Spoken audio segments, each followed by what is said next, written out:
এক দেশে এক রাজা ছিলেন। নাম ছিল রাজা অমরেন্দ্র। মানুষ বলতো, রাজা শুধু সিংহাসনে বসে থাকেন না, মানুষের বুকেও বসে থাকেন। প্রজাদের দুঃখে তার চোখ ভিজে যেত, সুখে তিনি হাসতেন নিঃশব্দে। রাজপ্রাসাদের দরজা সাধারণ মানুষের জন্য সবসময় খোলা ছিল, কিন্তু সব আলোয় যেমন ছায়া থাকে, তেমনি এই রাজ্যের আলোয়ও ছিল গভীর অন্ধকার। রাজার দুই সবচেয়ে কাছের মানুষ, মন্ত্রী বিশম্ভর আর সেনাপতি রুদ্র। বাইরে থেকে তারা ছিল বিশ্বস্ত, মাথা নত করা, মহারাজ বলে দিনরাত তোষামোদ করা মানুষ। কিন্তু ভেতরে ভেতরে তারা ছিল লোভী, নিষ্ঠুর আর ধূর্ত। বিশম্ভরের চোখ ছিল সিংহাসনের দিকে, রুদ্রের হাত চুলকাত রক্ত ঝরাতে। রাজা অমরেন্দ্র বিশ্বাস করতেন, বিশ্বাসী রাজ্যের ভিত্তি, আর এই বিশ্বাসকেই তারা অস্ত্র বানিয়েছিল। একদিন রাজা প্রজাদের জন্য কর কমানোর ঘোষণা দিলেন। সেই রাতে মন্ত্রী আর সেনাপতি গোপনে বৈঠকে বসল। বিশম্ভর বলল, রাজা বেশি ভালো, এভাবে চললে রাজকোষ ফাঁকা হয়ে যাবে, আর আমাদের স্বপ্ন? রুদ্র ঠান্ডা হাসল, স্বপ্ন পূরণ করতে হলে আগে রাজাকে দুর্বল দেখাতে হবে।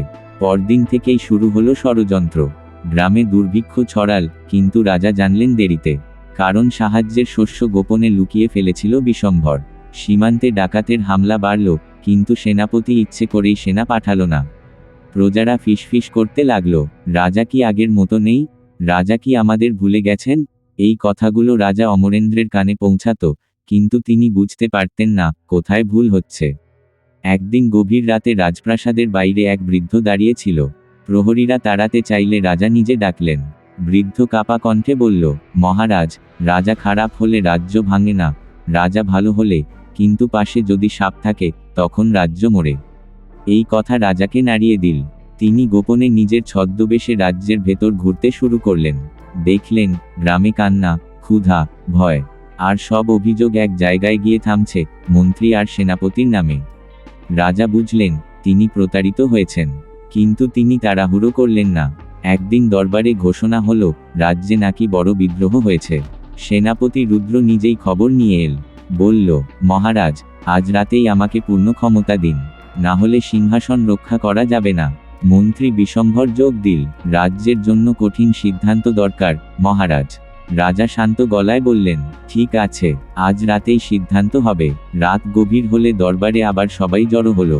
হঠাৎ চারদিক থেকে রাজরক্ষীরা ঢুকে পড়ল। দরজা বন্ধ হয়ে গেল। রাজা উঠে দাঁড়ালেন, তার কণ্ঠ এবার কঠিন, আজ রাজ্যের শত্রুকে চেনানো হবে।